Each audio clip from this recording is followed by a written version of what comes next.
ready for the fight. From the court to the field, they shine so bold. With every move, the stories unfold. We're cheering on the youth from the start to the win. Giving them the mic, let their voices begin. Interviews and highlights, we got it all. GN Sports Show, where the young stand tall. GN Sports, where the youth lead the way. Champions of tomorrow, making waves today. From ages 5 and up, we help them grow. It's their time to shine on the GN Sports Show. GN Sports Show. GN Sports Show. Our vision is to become the premier platform for showcasing and empowering young student athletes, providing them with the tools and exposure to excel both in sports and life, while shaping the next generation of confident, media-savvy leaders. The GN Sports Show is dedicated to highlighting the talent and stories of young student athletes across all sports disciplines. We aim to equip them with vital media exposure and public speaking skills, helping them grow into confident individuals both on and off the field. Through engaging interviews, mentorship, and real-world media experiences, we strive to foster personal and professional development that supports their athletic journeys. Before this week's episode, here is an endorsement from our benefactor, Ambassador Calvin Ayre of the Calvin Ayre Foundation. Mr. Calvin Ayre, founder of the Calvin Ayre Foundation, is a visionary philanthropist and sports advocate dedicated to empowering youth through sports and education. As the benefactor behind the GN Sports Show, the CAF ID Combine, and the CAF Advanced Academy, Mr. Ayre, through his foundation, is committed to fostering talent and creating pathways for success across the globe.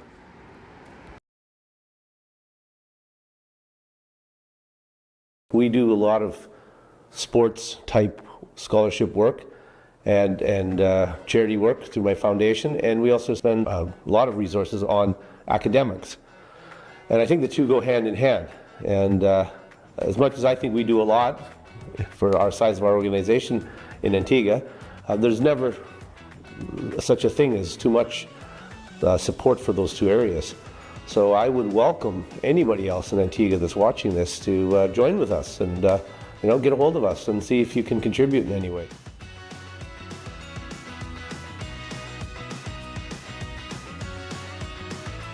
And specifically with respect to youth violence, which actually is a problem in the country I came from as well, in Western Canada, it was actually quite a violent place to grow up. Sports was a path for students and children that didn't want to be involved in that. So I think sports is a great way to complement what we really want your kids focus on is their academics, but sports is just an excellent complement. So yeah, they both go hand in hand as far as I see.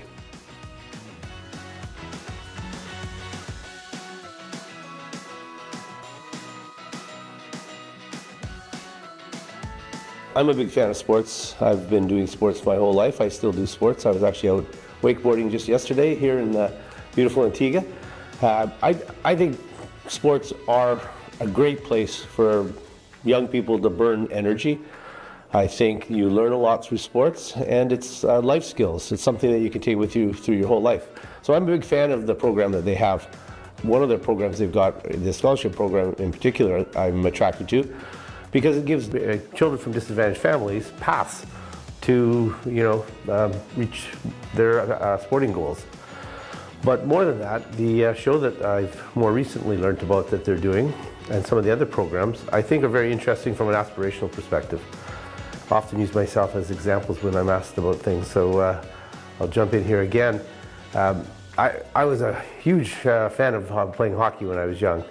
And of course I played it up until I just couldn't play it anymore. I wasn't competitive. And the majority of people, that's what it is, but it still brings a lot of good with it as you go along.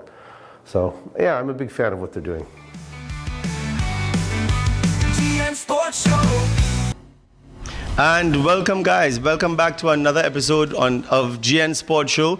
My name is Jason Cordis. I'm one of your hosts. I'm the founder and president of the CGPGA. And to my right, my fellow host here, Jonathan Thorogood, administrative assistant at GN Sports Global. We'd just like to take a quick commercial break to thank the sponsors of Generation Next FC. When we return, we'll be speaking with two of our under 13 players, Zion Phillip and Chase Gardner, along with the under 13 coach, Shakimba Yaya Williams. Stay tuned, we'll be right back. We would like to thank the sponsors of Generation Next, Fruta, Antigua Masonry Products, Kenneth A. Gomez Insurance Agency, Island Photo, and Francis Trading Agency. And welcome back to the GN Sports Show. As we said before we went on break, we have two of our young, talented under 13 players, Zion Phillip and Chase Garner. Welcome, guys. Good night. Good night. you all seem shy, man. You always talk all you talk on the football field and all you can't say anything.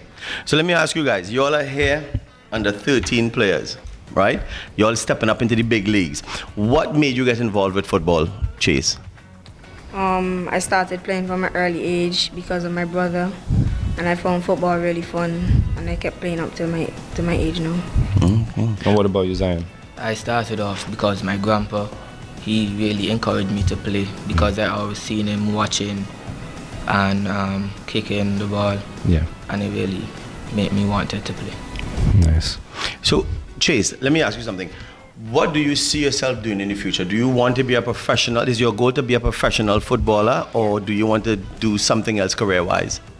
My goal is to be a professional footballer. And if that doesn't work out, let's just say you have to have a plan B. What would your plan B be? 9 to 5. You're about 9 to 5. What about you, Zai? I would also like to become a professional footballer. And if that doesn't come to fruition, what else? What other career you have on the sideline? A real estate lawyer. Oh, A real very estate lawyer. good. Like that answer. What about your favorite football team? What's your favorite football team, Chase? Arsenal. Arsenal. Oh, boy. I don't think we've ever heard Arsenal I don't so think far. we have, no. What about you, Zai? FC Barcelona. Yeah. Spanish team. And what's your favorite? Who's your favorite player? I'm assuming it's somebody in Arsenal. No. No? Was Messi. it Messi? That's really messy, are you? Boy? That's really messy. Zai, let me hear you. Gavi. Gabby from Arsenal. Okay. Midfielder. And you play that same position? You play in the midfield as well? Yes. So obviously, okay. What position you play, Chase? On the wing, anywhere on the wing. Anywhere on the wing. You like that? You like the adrenaline and the speed going down the wing? Yeah, What about the responsibility? Because you sometimes have to take that ball and bring that ball inside. You're comfortable with all of that? Yeah. Okay, that's good. What school do you go to? St. Anthony Secondary School. Oh, what form? First one. First form. So What about just you, Zion? Until Grammar School. What form you in? Second form. Second form. You have a favorite teacher? No, not really. Not really. Actually, yeah. I want all the teachers in SAS to make sure you don't get A this term. You don't have one favorite teacher. Zion, you have a favorite teacher? It's actually between three. Miss Hector, Miss Rodney, and Mr. Ford. Okay. What was your favorite subject? Maths. Everybody Math like is math. Yeah. boy. Come on. What about you? Math. Oh, I thought Chase was going to be different. No. You were looking at me. I thought, math's your favorite? Yeah. Something about counting big money when all they grow up, all they want to be definitely. mathematicians. Yes, a lot of mathematicians going on. So, let me ask you this question. We spoke about the positions that you have to play. Obviously, sometimes in sports, you go to different teams. Some of the matches may be different. You have to move in different positions. Let me ask you, Zion, is there any other position that you can play other than midfield? Right wing. Right wing? Or just right wing? And what about you, Chase? Defensive midfield. Defensive midfield? I thought the other day you played centre back as well. Yeah, anything. So it's any position. Yeah, very diverse. yeah. And I hear it's a big you play for SAS as well. Yeah. Are you a goal scorer? Yeah. You know why I'm asking you. Let me know how much goals you score for SAS lately. I can't remember. Too much. many. Too much. Who you play for, Zion, other than John X, obviously? Nobody else. You don't play for school league? No. Wow. You don't play school league? Trying to focus. Let me focus on Gen X and get to the top spot and move on from there. Can't blame him at all. Can't blame him at all. Well, It's been a pleasure. It's been a big pleasure talking to you guys. And we hope to see you guys when you go up to under, 15 is the next? Under 16? yes, under 15. Yeah, Yes. under 15. I hope we see you guys shining as usual. All right? Don't give up your focus. And if you want to be a professional footballer, hey, just remember when all you reach there. our little pass, our little tickets. Remember us. Remember Jonathan and I. All right. So until next time, we'll see you all. Thank you so much for coming, guys. And welcome back, viewers. As you can see to my right, we have the under 13 coach, Shakimba Yaya Williams. Welcome, Yaya. Good night to all. Welcome, welcome. Now, Yaya, you have been with Generation Next for a while. You've been the under 7 coach, and now you're the under 13 coach. Now, what do you, and I know you coach other clubs as well that we're going to get into, but what actually made you have the love for football then? What gave you the love for football, and where did it start? So where is it now? Well, I born in the ghetto, and growing up, there's a lot of kids have a lot of free time doing being idle, smoking, etc. And from a young age, even when I was going to high school, I was a coach. I coached Empire under 13, 14 with guys similar age group. So I used to be coaching them, and then I decided to take it further from Empire. And then I got a job with Generation Next when I just finished school. Epilos and Edwards and Richard Santos gave me the opportunity to excel in that department, in which I take. I think I'm working now with Generation X for probably 10 years, maybe 10 years. Wow. And I also formed my own football club named New Evolution, in which we produce a few national players over the years. That's great. Etc. Win a few leads, and yeah. So my drive is still the same from 10 years ago, 15 years ago, just to develop our future athletes and to make them something better in life. He said that real modest. Yeah, win a few leagues and things, and that's a big feat, man. As you say, you grew up from very humble beginnings, and you've gone through so many chapters of your life to having your own team that has win leagues and stuff like that, and even pushed kids all to be in the national football team. That's crazy. Yeah. And we also know that you were one of the coaches that went and toured with some of our Gen X students to England. Yeah. I wish we could go again this month, because it was a wonderful experience being with the boys and being the setup. Like the setup is a bit different than what we do here. Yeah. But in terms of football and whatever, it's the same thing. Because football speak one language, and I think we learn a few different ways of coaching on that side and here. And it was good. The guys really enjoyed it. I myself enjoyed it. Right. So going back to that, you said that you went away. You went away for how long were you away for? It was 12 days. 12 days. So you got a good amount of time. So when you were away for those 12 days, you as a coach, you were able to go to these training sessions, pick up on some of the knowledge that the coaches up there would have to be able to bring back and now relate to the players that we have down here? Yeah. There were several different coaches. The coaching style is a bit different though than to what we do here, but it's still the same information. But it was good. It was good being there in the cold and have to shiver a few times, but it was good. What was the? Because I'm trying to envision it, and I want our viewers to even try to envision it. What was the feeling? What was the general feeling? You enter into this huge, because I'm sure these schools, they're huge, and they all the grounds, everything is huge compared to what we have here, what you're accustomed to. How was that feeling? That entering these schools that look giant and the grounds that look giant, how was that feeling to you and the kids? It was a nice experience, a nice feeling. I myself, I wanted one or two of our boys to get in the dance, so I was excited to be there. I even get up in morning time and go to their classes to ensure that they're being there. Yeah. But it was good. The food wasn't all that, but everything was good. Obviously different from what we have down here. They didn't get up for no dukna and herring and all kind of thing. I couldn't find that no way. So what you spoke about having your own team and stuff like that, New Evolution. What is your hopes now for New Evolution going forward?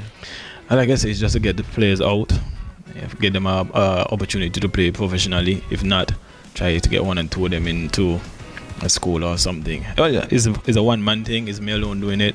Sometimes I can't be ungrateful to reach Santos, because every league, every time we have a league or a tournament, ensure that I'm okay in terms of jerseys or etc. If I don't have a jersey, he will lend me the one that he have, and I'm grateful for that.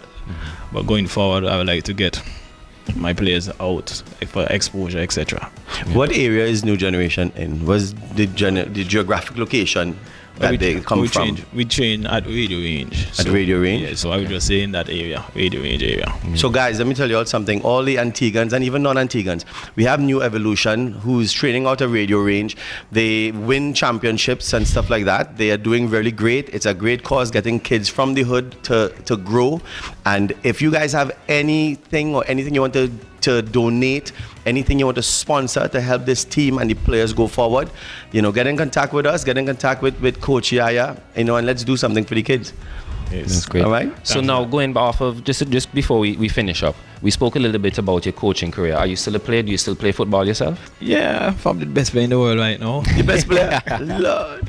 Yeah, I do. I still play with my club, Old Road. I've been there for the past 3 seasons. Right. It's a wonderful club, nice people and stuff like that. The competition just started. We played 2 games, we win 2 out of 2. So we good. probably sitting at the top there. So I'm looking forward for the duration of the season. What position you play for, Old Road? I'm a centre back, but I can play 6 as well. Yeah, but I'm a good centre back. So you're not a goal scorer? I chip in now and then. You're responsible for the goals being scored? Yeah, Every now and again. again. Well, with that being said, we would like to thank Shakimba Yaya Williams again for making the time out to be on the show. We really appreciate it. Hey, thanks a lot. And thank you for all you're doing to help uplift the youths, both in Generation Next and in your community. All right, so thanks a lot, and we'll see you next episode. Thanks. Cheers.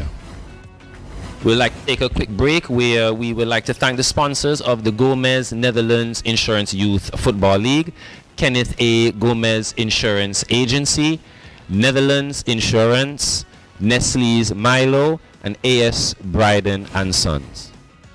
And welcome back, viewers. With me on my right, we have Ariel Derrick, the Assistant Marketing and Communications Manager of A.S. Bryden's. A.S. Bryden's is the agent for Fruta and Milo, Fruta being the platinum sponsor for GNFC, and Milo the gold sponsor of the Gomez Netherlands Insurance Youth Football League. A.S. Bryden's is also the sponsor of our media class. Again, welcome, Ariel. Welcome, Ariel. It's nice to have you here. Nice to have Ariel, let's jump right into it and let me ask you a question. Can you share the vision behind A.S. Bryden's and the reason for partnering with Generation Next, Generation FC, and how does that align with the company values and the mission that they have? Well, our partnership with Generation Next Football Club aligns seamlessly with Bryden's commitment to supporting youth development and supporting future leaders. This collaboration speaks to our core mission of contributing positively to the communities we serve, and we are happy to be a proud sponsor of Generation Next for the past almost 10 years. Wow. Wow. I Thank think you for that. it's 17, yeah. Wow. We started in 2017, so 2027 make 10 years. Okay. Wow. So big thank you to A.S. Bryden's. Just thank you for that. Yes. A.S. Bryden's, and I hope you're here for another 20, I put more 10 and 20 years. Of course. So with Fruta being the platinum sponsor of Generation Next, how does Bryden see the partnership supporting the development of young athletes in football? So this partnership is not about just improving athletic performance, but it's about instilling important life skills like teamwork and resilience. And Bryden's believes, as well as Fruta, that investing in these young players will nurture their potential to contribute to the growth of football in the community and the growth of themselves as they develop. Yeah. Now, we all know when we look at the world scope of everything, the young children need to evolve into something more than just a sportsman or whatnot. And then being involved in that, you need to be like a full, well-rounded athlete or individual, right? Yes. So beyond sponsorship, I know Bryden's is actively involved in our education initiatives here at GNFC. And I just wanted you to elaborate some more on the public media tutoring program that we have, because we have a tutoring program, guys. So I just want you to elaborate a little bit more on that for our viewers. Yes, of course. So beyond sponsorship, we're committed to enriching the lives of these athletes by preparing them for life beyond football, as you mentioned.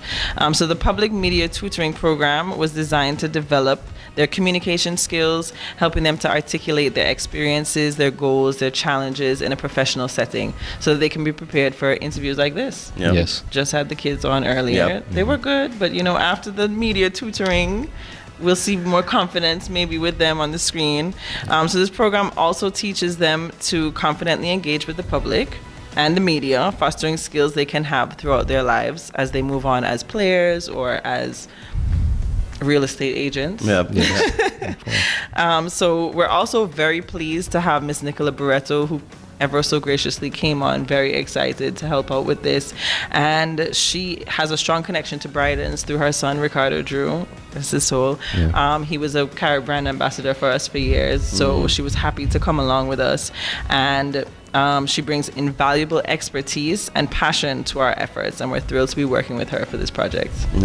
We spoke to a guest earlier on before, like other episodes, and they spoke about the necessity of having your talent become a skill. Because you can't really go anywhere solely with talent. You have to make it, create it into a skill and let that skill take you into places. And this speaking program and communication program is one of the major stepping stones, I would assume, because it helps them to become more, not just focused, but more independent and have more confidence in themselves. So they learn how to speak and how to articulate themselves and so forth. So this is a big thing. It's a big thing, and it even, and it even can open up opportunities because you see players moving on to being sports newscasters. Very, very true. The mic at, very true. In all sports, so it's a really great opportunity for them. Very true. So we were speaking about earlier, Bridens is the local agent for Milo, is also the goal sponsor for the Youth Football League. How important is youth development to Bridens' long-term marketing strategy? So for Bridens and Milo, we have a commitment to youth development, especially in sports. This commitment is rooted in Milo especially's brand mission to promote an active and healthy lifestyle for young people. We are happy as the agents for Milo to be bringing this to the people of Antigua and Barbuda and to the youth and to the communities throughout the island. That's great. I just want to say thank you so much. Thank you to Bridens. Thank you, Ariel, for being here and letting everyone know. You know what I mean? One of the driving forces behind our growth and evolution. So thank you so much again. Thank you for having me. Thank you for having Bridens. We're happy to be here. Our pleasure. Our pleasure. Thank you again. So let's take a break. We'll be back soon. And welcome back to the GN Sports Show, and we have a treat for you tonight. Tonight we have two of Antigua's most beautiful ambassadors. You know what I mean? We have Miss Kimberly Percival and Miss Melissa Seaford. Welcome back, guys. Let me first say, this is the first interview that they had in person since they came from international competition. So, yay to GN Sports Show, man. Thanks for having us. My pleasure. I have to say Mrs. before my husband. Oh, sorry, sir. Mrs. Sorry, I am very sorry. Okay. So let's go straight into it. So let's go to the first question to Mrs. Kimberly Percival. Let's talk a little bit about your career journey. What initially inspired you to pursue your career in bikini fitness, and how did you evolve from a national competitor to an international champion? Honestly, my first venture on stage was a little haphazard. Typically for us, we're in the gym and somebody nudges you, hey, ever thought about competing? I was terrified. I refused to do it. Me in a bikini on a stage, when and how? It wasn't happening. But I remember attending my first nationals in 2012. And at that time, bikini wasn't a thing yet, here at least. And I saw Rosianne, Mary John, I think Yvette, a few other athletes competing, and I kicked myself the entire time because, wow, I can do that. I want to do that.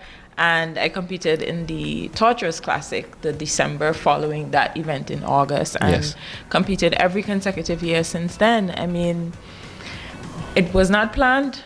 I had no knowledge of it prior, but after the first competition and seeing it was chaos, I starved myself, I overworked myself, but just seeing the changes physically and the changes mentally in terms of my level of determination, and with every show consequent to that, the same thing, the progress, little by little, I think that is kind of what lit the fire for me. And I got to a point where I realized, okay, it will take some time, there'll be some progress, you get some encouragement, you see the transition, and I just made a decision a day that if I want people to invest in me, I want people to believe in me, I have to do it first. So Yes. a lot of the first shows, venturing to Barbados for the first time was out of pocket, because wow. you're starting off. Bodybuilding was a little bit more niche then. Bikini was also very new, so made a decision to invest in something that I enjoyed and loved, and here we are on the other side, and it's paid off tremendously. So, Melissa, we're going to have to ask you the same thing. We have to talk about, career evolution and how was your journey in bikini fitness, and how has that evolved since the early stages in Central America and Caribbean Championships since, 2019 and so forth? So I would have essentially gotten my pro card, I want to believe, quite early when you compare it to some other athletes. But it was someone mentioning it to me in the gym. Hey, you look like you work out really hard. You should go in for the show. But it was like, deep down inside, it's like, oh yeah, I would love to do that, but no, I can't do that. And I would have met Adrian Merrick, who is my trainer to this day. He is a former bodybuilder, so I would have watched him compete I missed bikini fitness, so I actually went to that. My first nationals was in 2016. I missed bikini. I saw a figure, which is a more muscular category, and I said, hey, I want to do that category. My body does not want to go in that direction at all. I just want to put that out there. You recognize where you fall in, and I trained for bikini fitness. I said, hey, Merrick, I want to do what you do. Like, I want to push myself. I came back home from living away, and nothing really looked well on me. I was living in a cold climate in San Francisco, so only when I came back home I realized the bikinis didn't fit the way I wanted it to fit. I was what you called skinny fat. Okay. I'm really slim, but the fat was in all the wrong places. So I was really determined, and I used the show to kind of push me, to diet harder. And then my first show, I came second when I thought I was last. Realistically speaking, I didn't really look the part, Kimberly was the PRO at the time. She gave a lot of information. I attended every workshop, seminar over the years. Fast forward to me winning my pro card in 2020. I can honestly say that I did not see the pro card that time. I just knew I always wanted to keep showing up. Like Kimberly, since the first time stepping on stage, I've stepped on stage every year since, and it's just to get better. Nothing has really changed in that regard. I just want to continue getting better and continue growing and pushing the envelope. But the pro card wasn't in sight that night, but I won 3 titles in that one night. Never winning anything prior to that. I do not have a national title to my name or a local show title to my name, but I stepped like Kimberly, wanting to step outside and push yourself, and I went out there and dominated my height class, the overall, and won my first pro show in the same night. So historically, like, I feel like from that moment, I think the only thing that changes that, hey, I can get even better than this. So continuing to fuel that fire. It was kind of like everything coming together all at once. Like, obviously people question what you're doing, like, why are you pushing so hard for this? I'm not getting it. Like, what are you getting out of this? But it kind of like answered a lot of questions, maybe for other people and even for myself, like, what am I fighting for? And I'm like, oh wait, I now can say I'm a champion. I didn't even know how to process that feeling, to be quite honest, because it had never occurred prior. But definitely, it doesn't make sense as you're doing it, but it comes together some kind of how. The universe, when it actually speaks back to you. Yes, exactly. Makes you know that all the hard work was worth it. Always. So, Kimberly, obviously, you guys have had a lot of success over the years, are entering in different competition, one of them being the Arnold Classic in Europe twice in 2021 and 2024, which is obviously a remarkable achievement. How did these victories impact your career, and how did they differ from each other? So 2021 would have been just after COVID. I would have earned my pro card along with Michelle, which is Melissa's twin, Liana, Sharonda, a few of us at a regional show in Barbados in 2019. So we would have earned our cards in 2019, and then Melissa went off in COVID year, and everybody was running from the airport and got hers. So 2021 would have been the first time competing as a pro, following earning that pro card. Yes. I would have gone to St. Martin won that show, and that's what qualified me for World Championships and for Arnold's that year. I mean, I remember it was a 4-member team, myself, Melissa, Michelle, and Bernard, my husband, and we were fighting tooth and nail to get to this event because, like, listen, we qualified for Worlds, we don't know how we're doing it, but we're getting there. And I remember having people in my ear, where y'all going? It's COVID, it's still out there, have to go take a vaccine and take tests and this, and why are you bothering with that? And it just knew in my heart of hearts, like, it's my first Worlds that I qualified in my debut year as a pro, and I needed to do it. I needed to see where I felt, how I stood up against these other athletes that have probably been on stage 20 more times. And I remember going to this show just wanting to see an experience and say, hey, look at the stage, not having any expectation, but just wanting to bask in the moment of almost feeling like you've arrived, finally stepping into that door as a pro athlete. And hearing my name announced. Wow. Well, first of all, I remember making top 10, and I was over the moon. Top 10, you know, and then top 5. And then it was me and one other girl. And as much as it was me and one other girl, I was there. And there's a picture on the newspaper, and I was posted. I literally looked like somebody got punched me when they called my name, because it was so unexpected and just a breathtaking feeling. You know, imagine we came in as nobody knew us from a little 108. You know, you're on stage with lots of other athletes who have so much more stage time, so much more familiarity with the judges, and to have climbed that ladder and then have that moment again in my debut year, I don't know how to explain how that felt. And then, you know, returning as a defending, I think in 22 was a lot of pressure for me. And if I'm being honest, I think the pressure got to me a little bit. I could see it on my face, the nervousness, and it's just living up to what you would have achieved previously.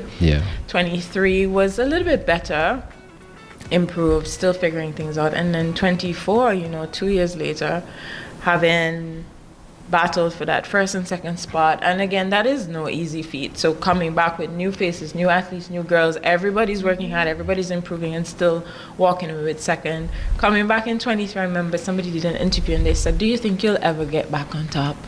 And it was so deflating, you know, because I just came second in the world. Come on, guys, you know, amongst these bigger countries that have their own gym facilities and their own whatever the case is, like, kind of like, you know. And so 24, again, very, very, very strong lineup of girls. Everybody brought their A game, and again, standing there and hearing my name called, it was almost like gratification for still following through, following those 2 years, and the naysayers, oh, she'll never get it back. And it was a fluke the first time around. And, you know, so 24 feels very similar to 21, but in a different way, because it was almost like that solidified gratification that, okay, you did it again, you belong, you really deserve to be here, almost. So 2 different experiences, but just very fulfilling feelings nonetheless in different ways. You too, Melissa, you've had your annual classic experience. Yes. You know what I mean? Not One of your favorable highest ones. achievements coming in 2023. How was that for you?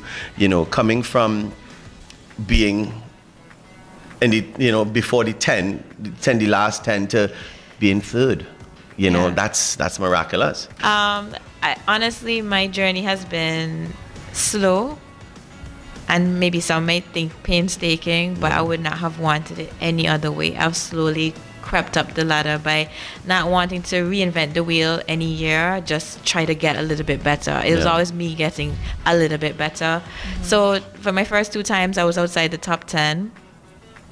The first time, totally outside the top 10 for sure, because I had won my pro card just 1 week prior. So I was just like, wow, I got to invited to Coney Island, so I just want to go on the ride, you know. I am enjoying it. And I remember going on stage and coming off, and I'm like, oh my God, there's still hairpins in my, because I was fangirling the whole time. I was just watching the girls that, you know, I follow on social media who are like Kimberly said, they're veterans in this. Some of them, this is all that they do, compete. So that first year, okay, fine. I didn't have expectations. The second year, I battled for top 10. I wasn't quite my best self. And that was the year I watched my sister claim third in the world and Kimberly get first. So I said, no. I need it. First of all, it's one thing to watch someone like Kimberly achieve it and then see my sister that looks exactly like me. Exactly. I was not going to say that, right? It's a little different. It's like, okay, you're the problem. Yeah. So my sister is very much meticulous and does everything to a science. And I recognize that that is what was missing with my preps. So she's helped me catapult, the way I go about doing things. 'Cause I'm working just as hard as she is. I'm dieting just as hard. But guess what? I am munching on an extra club social, and I am not meeting my protein. Right. Because I am an intuitive dieter. I was not weigh every gram of rice, but guess what? My body is a bit stubborn, so I need to weigh every gram. Yeah. So I think that was the change, that 2021 year, like watching. I don't think anybody besides Bernard could understand how it felt sitting in the audience, just two Antiguans side by side, watching two Antiguans be on the podium. I don't think anybody could understand besides him. So coming home, I took it that much more serious. So fast forward to the next Worlds was 6th place, and I was over the moon. I can't tell you, like, just being outside the top 5 and then pushing and saying, hey, I can do better. It's always that I can do better. So you can do better, and then coming back with that third, bronze, and my sister has a bronze, so we're twinning with our bronze medals at Worlds. It's honestly, I can't really put it into words, just seeing yourself slowly inch up there. And this year I would have captured top 5 again. And while it wasn't better than third or second or even first, it was my best physique to date. And I think you can't lose sight of the placement is important, but it's always the growth. Yes, you as an athlete, and I am not disappointed in my performance by any stretch of the imagination. Like, I am so blown away by what I took on stage, so it motivates me even more to, like, let's see what we can do next year. Well, the Antiguan people are proud. I can tell you that for sure. You know what I mean? But let me ask you, and this is I don't even know what to call it, but Kimberly doesn't have it, but you have a twin. Right? A twin, guys. You have a twin who's doing the same thing you're doing, something that involves your physical appearance, and you guys are twins and you have that. So you're into the same genre of career path, and your twin is going forward. There must be a lot of pressure on you, because how she could get that? She look like me, I look like her, I built like her. That means I could get the same thing. You know what I mean? That pressure, did that squat upon you any point in time?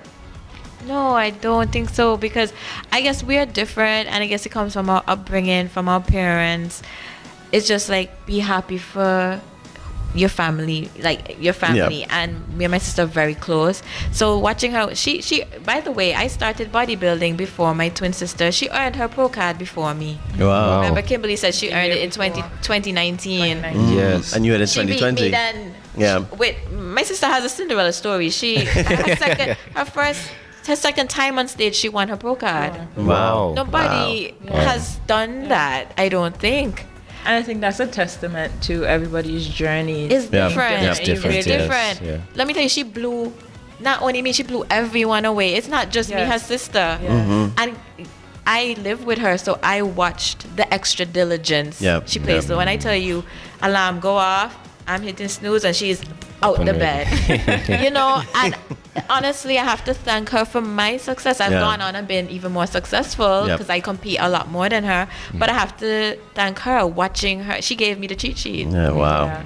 And so me watching her, I'm grateful. So watching her get her pro card and third in the world, like it's just, it never felt like pressure to me. It more was just like a realization for me that, hey, you can do this, and you can do it even better. Yeah. Just apply yourself. Yeah. And it goes back to the winner is willing to do. What is the winner willing to do? And the winner is willing to do it what you're not willing to do. So I'm not willing to weigh that last meal. Yeah. She's willing to do it. And I realized that was the missing piece to my puzzle. Yeah. So just before we wrap up, I'll ask one last question to Kimberly. I know we can be here all night to record this because the amount of achievements that they both have. The accolades are amongst us. Yeah, but just to speak a little bit about the legacy and the impact. What legacy do you hope to leave behind in the fitness and bodybuilding world, both in Antigua and Barbuda and internationally? I remember competing in bikini with one other person on stage. I have not seen that for nationals for a very long time. And I think what I want to leave behind or what I want to create is a highway for bodybuilding. Yes. We have progressed over the years since I've started. Like I said, I think when people heard the word bodybuilding, they automatically thought big, brawly men and women. Now, if you ask any Antiguan to name 5 pros, they can. They know what the various categories are.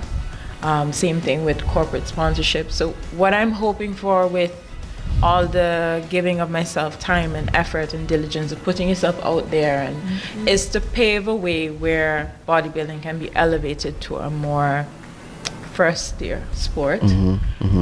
It will also kind of dismiss some of the misconceptions that women have about our sport or even another more male dominated sport.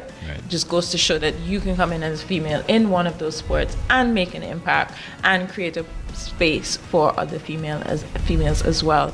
I want to walk away from bodybuilding when I get to that point and feel like I can sit and smile and know that I contributed to where bodybuilding is now. The progression of our sport, the fact that we have 21 pros. Wow. Now, so to go from stepping on stage with one other female to now so many other people becoming inspired in their own way and putting themselves out there and earning their pro cards, where in the Caribbean, I think we have the most pros across English and probably maybe not Spanish, but the English-speaking Caribbean. Even that first year where we represented 2021, we were the only Caribbean athletes there. Wow, that's amazing. This year, I think Melissa and I were the only Caribbean females on stage at Worlds as well, too. The year before, we did see a peak from Barbados and Jamaica, and we had a good Caribbean representation, but to be very honest, I think Antigua has been the most consistent in taking up space on those stages, and I think that's the legacy I want to leave behind, is that at the end of the day, somebody's going to look back and say, hey, when it was just one of them, they still did it. When it was 2, they still did it. When it was 12 of them, they still did it. They still pushed, and maybe they didn't get a sponsor, but they pulled their own purse, and they tried to help somebody else and pull them along. And even the dynamic that Melissa and I have, we compete in the same category. We're both pros, we're on the same stage, but my trips could not be any more pleasurable with anybody besides my husband. With Melissa. So, just again, a lot of people come up to me, and I'm sure to you, and say, hey, Antigua's on a different level, y'all support each other so much, and it's trickling down. So you find a lot more of the Caribbean athletes, they're trying to have the same energy. Even from the international stage, you tend to get a little bit, you can feel the tension, the cattiness.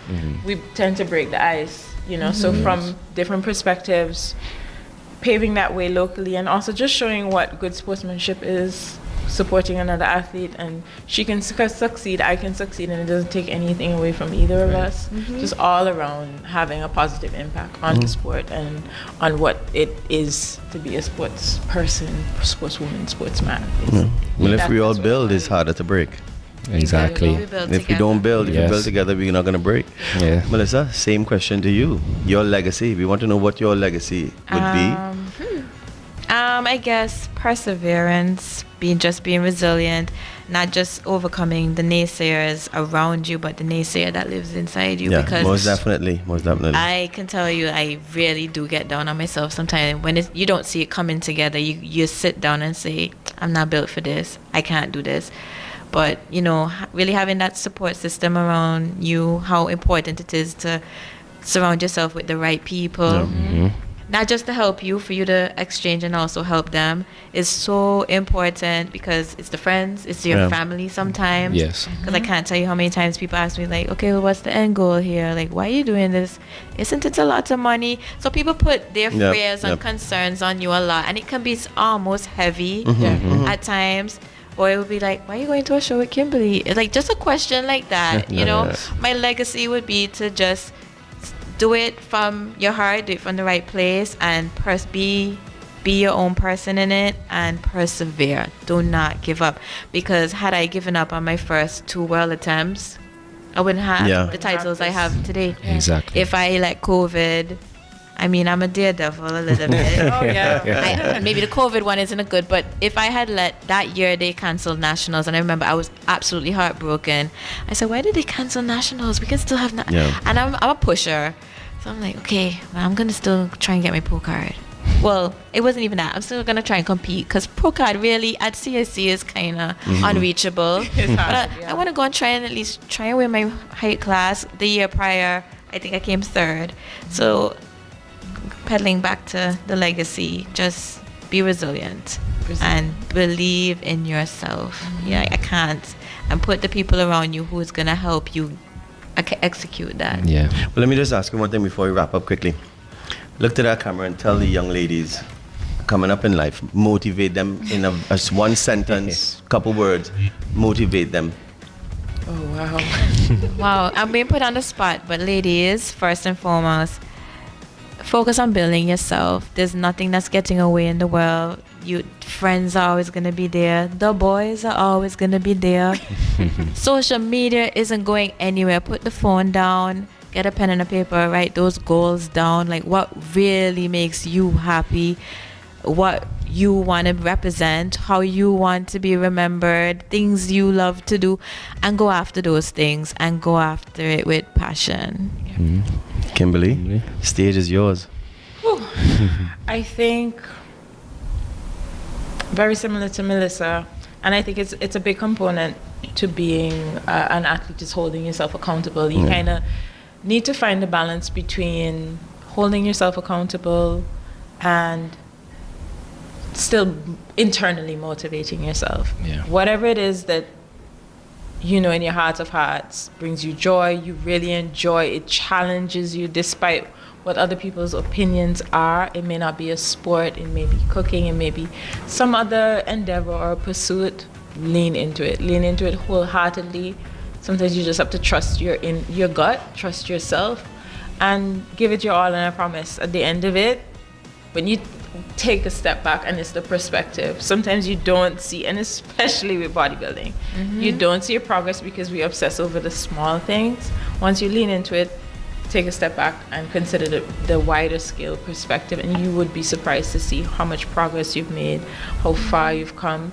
And then if you step a little bit further, you'll be surprised to see how many other persons are following behind in your footsteps, which is on the basis of your inspiration. Sometimes we don't even know how we realize how much you impact people until you walk on faith and take a chance and come out on the other side of it. So whatever lights your fire, lean into it, and just know that it's benefiting you and it's benefiting somebody else. You may not see it, but it's happening. Yeah. Well, ladies, I don't know how to properly thank you guys for being here.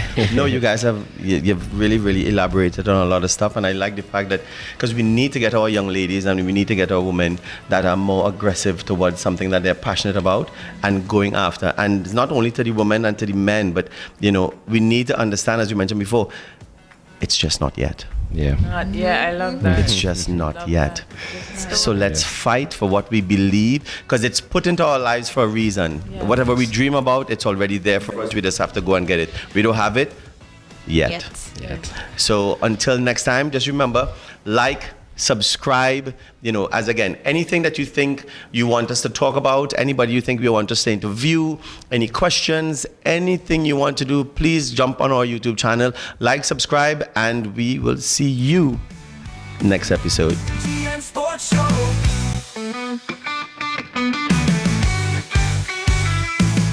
Interviews, insights, dreams taking flight. We show them how to handle the spotlight, preparing them for the journey ahead. Building confidence words left unsaid. From the grassroots to the national scene, young athletes chasing every dream. In every game there's a story to tell. GN Sports Show, we know them well. GN Sports, where the youth lead the way. Champions of tomorrow making waves today. From ages 5 and up we help them grow. It's their time to shine on the GN Sports Show.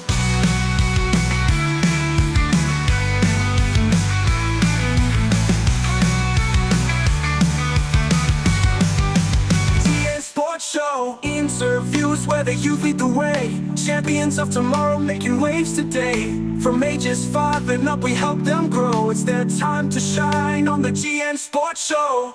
GN Sports, where the youth lead the way. Champions of tomorrow making waves today. From ages 5 and up we help them grow. It's their time to shine on the GN Sports Show.